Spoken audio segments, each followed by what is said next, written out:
Kobusshin, The Mind of Eternal Buddhas, by Eihei Dogen, from Shobogenzo, The Treasury of the True Dharma Eye. The succession of the Dharma by ancestral patriarchs is 40 patriarchs from the 7 Buddhas to Soke, and 40 Buddhas from Soke to the 7 Buddhas. Because each of the 7 Buddhas has the virtue of ascending and of descending, they extend to Soke and extend to the 7 Buddhas. Because Soke has the virtue of ascending and of descending, he receives the authentic transmission from the 7 Buddhas. He receives the authentic transmission from Soke, and he passes the authentic transmission to later Buddhas. But it is beyond only former and later. At the time of Shakyamuni Buddha, all the Buddhas of the 10 directions are present. At the time of Seigen, Nangaku is present. At the time of Nangaku, Seigen is present, and so on. At the time of Sekito, Kosei is present.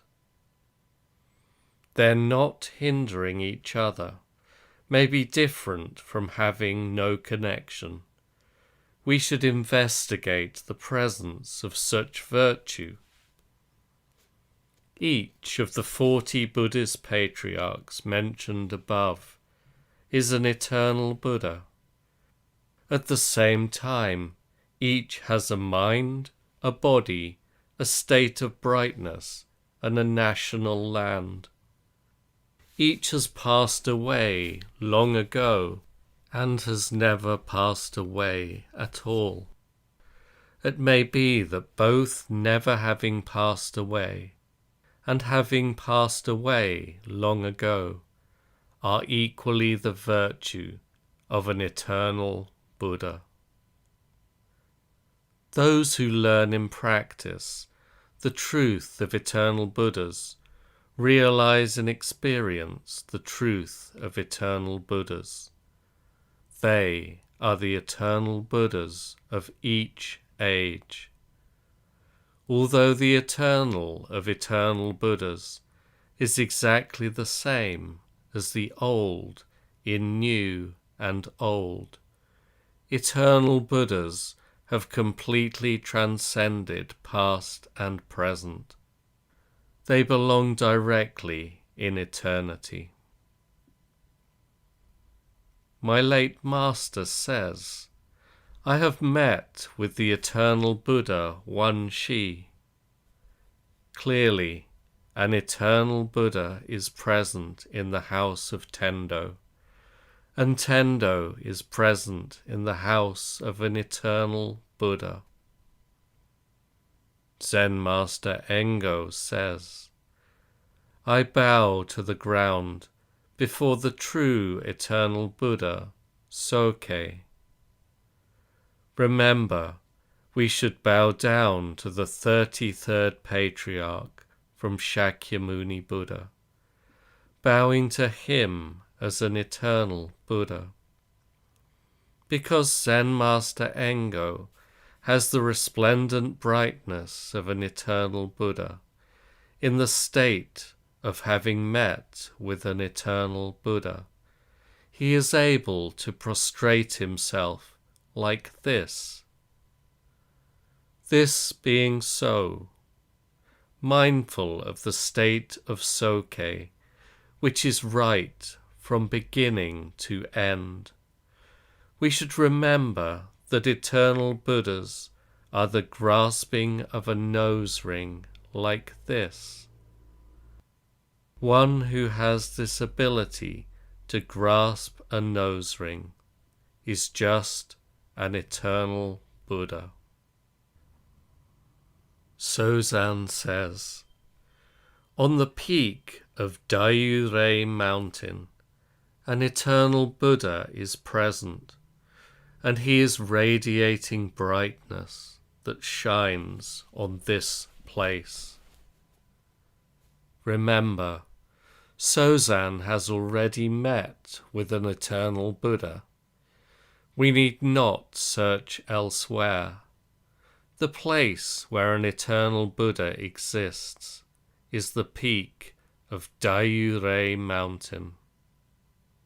Those who themselves are not eternal Buddhas cannot know the place where eternal Buddhas appear. One who knows the concrete place where an eternal Buddha exists may be an eternal Buddha. Seppo says, the eternal Buddha, Joshu. Remember, even though Joshu is an eternal Buddha, if Seppo had not been endowed with his own share of an eternal Buddha's power, it might be hard for him to realize the secret of how to pay homage to an eternal Buddha.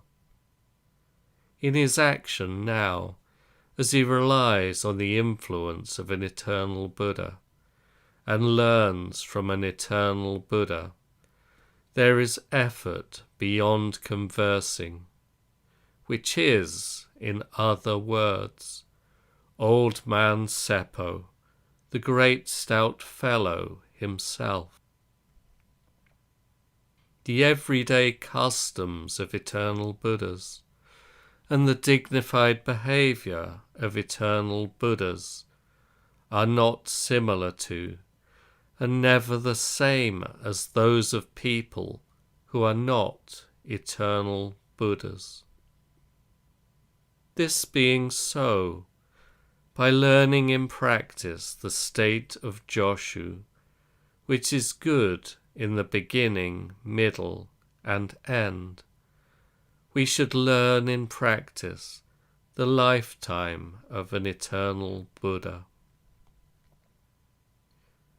National Master Daisho of Kotakuji Temple in the Western capital is a Dharma successor of Soke, revered and venerated by human emperors and celestial emperors alike, and one who is rarely seen and heard, even in China. Not only is he the teacher of 4 generations of emperors, but the emperors themselves lead his carriage into the imperial court. Still more, invited to the palace of the god Indra, he ascends far into the heavens, and for Indra among celestial multitudes, he preaches the Dharma. The national master is once asked by a monk, "What is the mind of eternal Buddhas?" The master says, "Fences, walls, tiles, and pebbles." The question says, "This has got it," and says, "That has got it." The monk has taken this expression of the truth and made it into a question, and this question far and wide has become an eternal expression of the truth. Thus myriad trees and hundreds of weeds which are flowers opening are eternal Buddhas' expressions of the truth and eternal Buddhas' questions. The 9 mountains and 8 oceans, which are the occurrence of the world, are eternal Buddhas' sun faces and moon faces, and eternal Buddhas' skin, flesh, bones, and marrow. Furthermore, there may be instances of the eternal mind practicing Buddha. There may be instances of the eternal mind experiencing Buddha. There may be instances of the eternal mind making Buddha. And there may be instances of the eternity of Buddha making up a mind. The reason we speak of the eternal mind is that the mind is eternal, because the unity of the mind and Buddha is inevitably eternal. The eternal mind is a chair of bamboo and wood. Is not being able to find a person who understands the Buddha Dharma, even if we search the whole earth? And is the Master calling this what? The moment and causes and conditions of the present, and the lands of dust and space of the present, are both nothing other than the eternal mind. They maintain and rely upon the eternal mind, and they maintain and rely upon the eternal state of Buddha. It is maintenance and reliance upon two heads with one face, two things in a picture.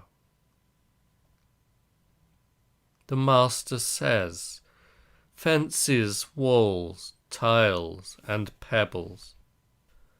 The point here is that there is a line of attack whereby, facing fences, walls, tiles, and pebbles, we express them. Fences, walls, tiles, and pebbles. And there is another mode of expression.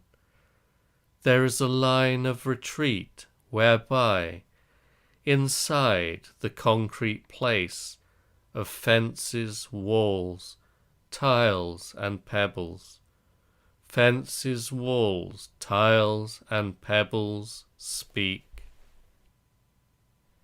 In the state of round realization and perfect realization in which these expressions are realized, there are walls standing 1,000 feet or 10,000 feet high. There are fences standing around the earth and around the heavens. There is the covering of a tile or half a tile, and there are sharp edges of pebbles, big ones and small ones. What exists like this is not only the mind, but also the body itself, and even object and subject. This being so, we should ask and we should say, what are fences, walls, tiles, and pebbles? And if we want to converse, we should answer, the mind of eternal Buddhas. Maintaining and relying upon the state like this, we should investigate further. Just what are fences and walls? What do we call fences and walls? With what forms and stages are they furnished at this moment? We should investigate them like this in detail. Are fences and walls caused to appear through a process of production? Or is production caused to appear on the basis of fences and walls? Are they products, or are they beyond production? Should we see them as sentient or as insentient? Are they appearing before us now, or are they beyond appearance in the present? In the state like this of mental effort and of learning in practice, whether it is in the heavens above or in the human world, and whether it appears in this land or in other worlds, the mind of eternal Buddhas is fences, walls, tiles, and pebbles. No additional speck of dust has ever protruded to taint it. Great Master Zengen Chuko, the story goes, is asked by a monk, "What is the mind of eternal Buddhas?" The Master says, "The world is shattered." The monk says, "Why is the world shattered?" The Master says, "How is it possible to be without our own body?" As regards this world, its 10 directions are totally the world of Buddha, and there has never been any world that is not the world of Buddha. As regards the form and stages of being shattered, we should learn them in practice, in this whole world in 10 directions, never learning them as self. Because we do not learn them as self, the very moment of shatteredness is one thing, 2 things, 3, 4, and 5 things, and therefore limitless things. Each thing is its own body in the undecided state of being without. Our own body is the undecided state of being without. Do not selfishly begrudge the moment of the present, and thus fail to make your own body into the mind of eternal Buddhas. Truly, prior to the 7 Buddhas, the mind of eternal Buddhas stands as a wall, and after the 7 Buddhas, the mind of eternal Buddhas sprouts. Prior to all the Buddhas, the mind of eternal Buddhas flowers, and after all the Buddhas, the mind of eternal Buddhas bears fruit. Prior to the mind of eternal Buddhas, the mind of eternal Buddhas is liberated.